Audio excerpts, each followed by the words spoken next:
গরম মানে তো সেই পটল ঝিঙে আর কিছুই না। নিত্য নতুন রেসিপি পটলের যদি পাওয়া যায় তাহলে তো কথাই নেই। একঘেয়েমি থেকে বাঁচার উপায় আজকের রেসিপি। নমস্কার, কুইজিনিয়া চ্যানেলের পক্ষ থেকে সকলকে জানাই সাদর আমন্ত্রণ। আমাদের সবার চ্যানেল কুইজিনিয়াকে সাবস্ক্রাইব করে পাশে থাকা বেল বাটন আর অল আইকন প্রেস করে রাখলেই সব নতুন ভিডিও নোটিফিকেশন আপলোড হওয়া মাত্র পৌঁছে যাবে আপনাদের কাছে।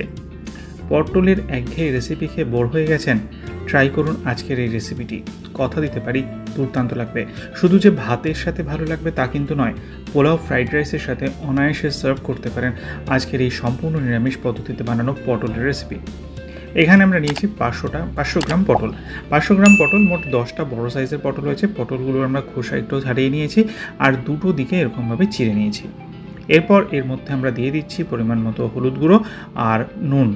এবার এই নুন এবং হলুদ গুঁড়ো দিয়ে পটলগুলোকে হাত দিয়ে ভালো করে মেখে নেওয়া হচ্ছে। পটলগুলো নুন হলুদ দিয়ে হাত দিয়ে যেরকম দেখাচ্ছি সেরকম একটু ঘষে ঘষে মেখে নেবেন আর তারপর 10 মিনিটের জন্য পটলগুলোকে নুন হলুদ মাখিয়ে এরকমভাবে রেস্ট করতে দেবেন। তেল গরম করেছি, দেখেছেন কতটুকু তেল ব্যবহার করেছি। এই তেলেই কিন্তু আমি রান্নাটা করব। তেলটা গরম হয়ে গেছে, হ্যাঁ, সর্ষের তেলে কিন্তু অতি অবশ্যই। গরম হয়ে গেলে এই নুন হলুদ মাখানো পটলটা এর মধ্যে দিয়ে দিলাম। পটলটাকে দিয়ে এবার আমরা এখানে ভেজে নেব। মোটামুটিভাবে 5 থেকে 6 মিনিট মিডিয়াম টু হাই ফ্লেমে পটলগুলো ভাজবেন। আর পটল যখন দেখবেন সুন্দর একটা লালচে রং ধরে গেছে, পটলগুলো একটু সাইজেও ছোট হয়ে গেছে, তখন বুঝবেন ভাজাটা ঠিকঠাক হয়েছে, ঠিক যেমন এখন আপনারা দেখছেন। ভাজা হয়ে গেলে পটলগুলোকে তেল থেকে তুলে নিন। আর যে তেলটুকু অবশিষ্ট ছিল আর আমি তেল অ্যাড করিনি, ফোড়নে দিচ্ছি 1 টুকরো দারচিনি, গোটা 3 ছোটো এলাচ, 4টে মতো লবঙ্গ। 30 থেকে 40 সেকেন্ড অপেক্ষা করব।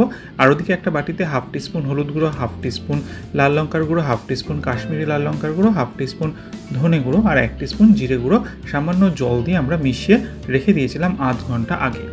এই মিক্সচারটা কিন্তু আধা ঘন্টার জন্য রেখে দেবেন, তারপর রান্নাতে ব্যবহার করবেন। ফোড়ন থেকে সুন্দর গন্ধ বেরোতে শুরু করলে আমরা এই মশলার যে মিশ্রণটা সেটা এর মধ্যে দিয়ে দিলাম। আর ফ্লেমটা কিন্তু অতি অবশ্যই আমরা রেখেছি লো টু মিডিয়ামে।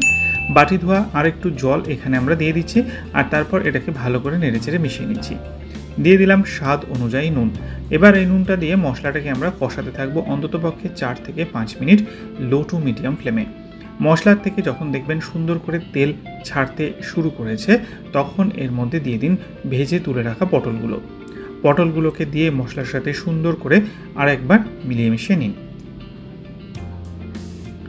এবার এদিকে আমরা নিয়েছি 10 থেকে 12টা কাজু বাদাম আর 2টো কাঁচা লঙ্কা আর পরিমাণ মতো জল দিয়ে এরপর আমরা এখানে দিচ্ছি টক দই। 150 গ্রাম পরিমাণ টক দই আমরা এই মিক্সির বাটিতে দিয়ে দিলাম। দিয়ে এবার একটা মিহি পেস্ট এখানে আমরা বানিয়ে রাখছি। এই পেস্টটাই কিন্তু এবার আমরা রান্নার এই পর্যায়ে পুরোটা অ্যাড করে দিচ্ছি।